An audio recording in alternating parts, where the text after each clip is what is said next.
The uncontained libido does not announce itself as danger.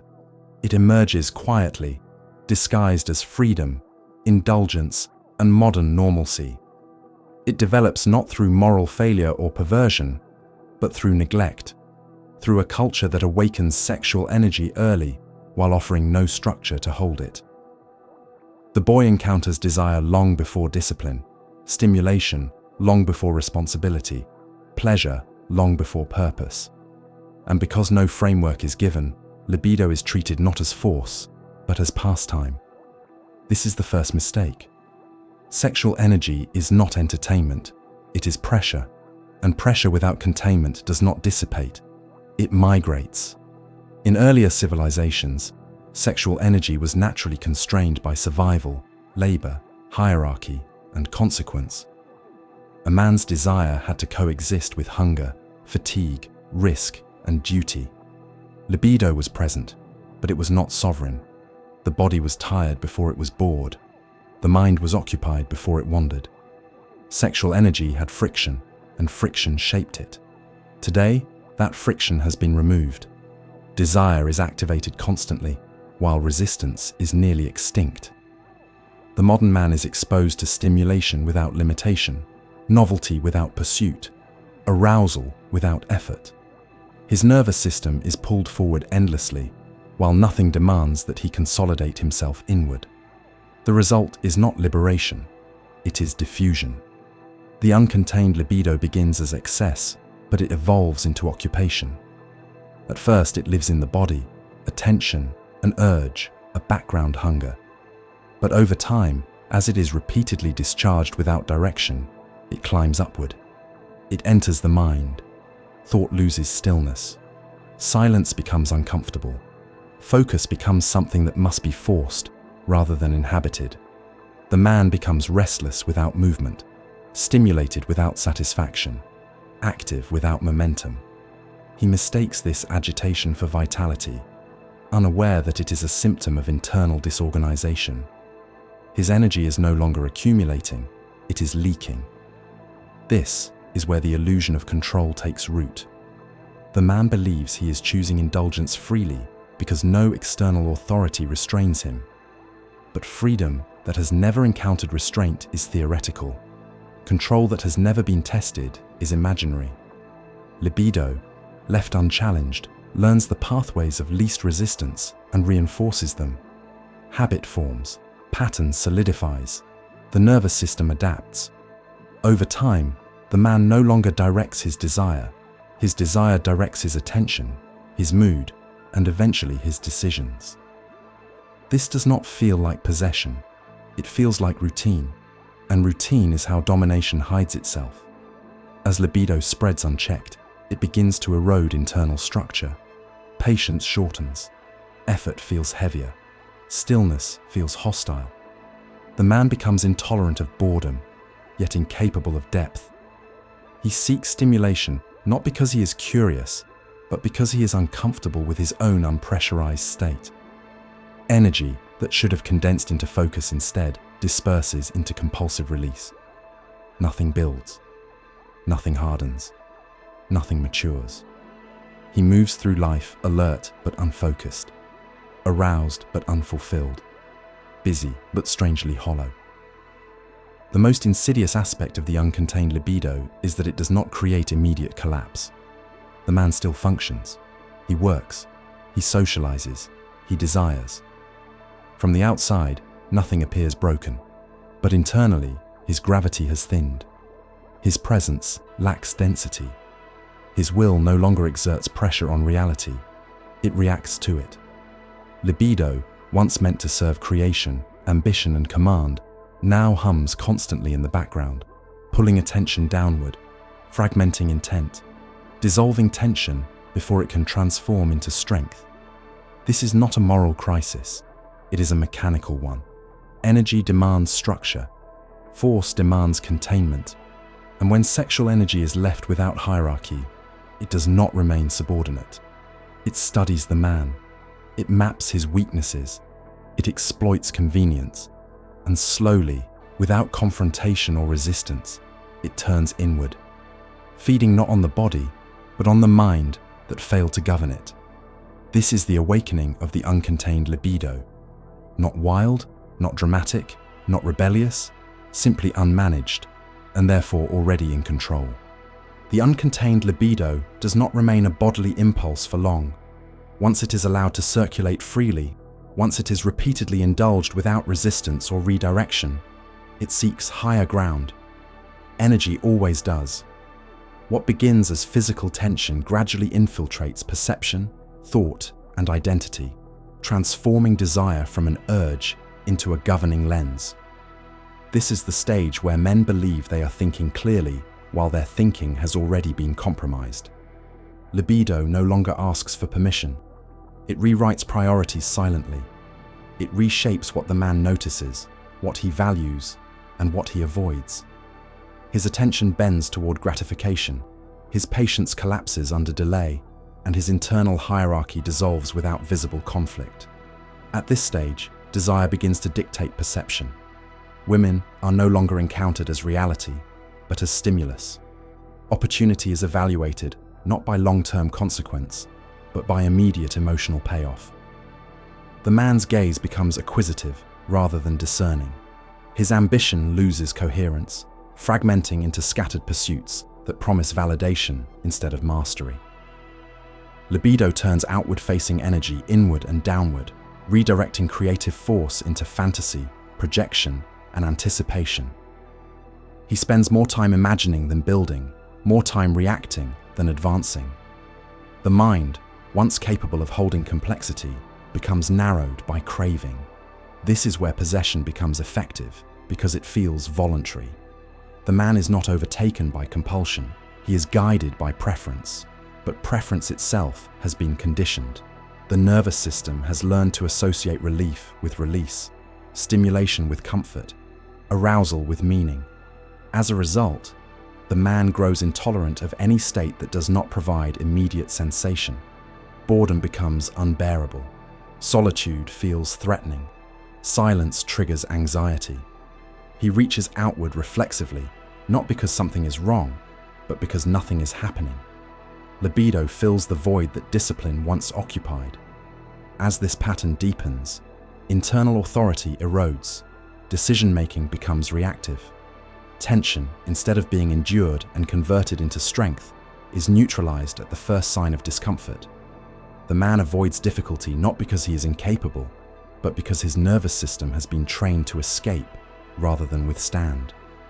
Over time, this avoidance reshapes character. Courage weakens, assertiveness softens, resolve decays. Libido, now embedded in cognition, turns fear of effort into preference for ease. The man confuses peace with sedation and calm with numbness. The most dangerous transformation occurs when libido begins to distort self-image. The man starts measuring himself by desire rather than capability. His worth becomes tied to attention, attraction, and sexual relevance. Validation replaces competence as the metric of success. This creates a fragile identity, easily threatened, easily destabilized, and constantly scanning for reassurance. Jealousy intensifies. Comparison becomes habitual. Paranoia grows quietly. The man feels watched, evaluated, and judged because he has trained himself to seek external confirmation of internal value. At this stage, libido does not merely influence behavior, it governs emotion. Irritability emerges without clear cause. Anger simmers beneath the surface, misdirected and unfocused. Resentment builds toward anyone who embodies discipline, restraint, or authority. The man senses his own decline, but cannot locate its source, so the frustration turns outward. He becomes defensive, sarcastic, dismissive. Not aggressive, brittle. His inner structure can no longer bear pressure, so any challenge feels personal. This is possession without spectacle. No collapse, no dramatic spiral. Just a gradual loss of command. The man still speaks of goals, but his actions no longer align. He still believes in improvement, but his habits sabotage it daily. Libido, once a servant, now occupies the throne quietly. ruling through impulse rather than decree. And because there is no obvious crisis, there is no urgency to reclaim authority. This is how sexual energy turns against the mind, not by overwhelming it, but by infiltrating it, by becoming the unspoken governor of attention, emotion, and identity. The man is not enslaved by desire in chains. He is guided by it in comfort. And comfort, once again, proves to be the most efficient form of control. Containment is not repression, and it is not denial. It is hierarchy. It is the deliberate re-establishment of order within the man, the placement of sexual energy back into its proper position as a force to be commanded rather than obeyed. The mistake of the modern man is not that he desires, but that he allows desire to operate without rank. Libido, when uncontained, becomes tyrannical, not because it is evil, but because it has been given authority it was never meant to hold.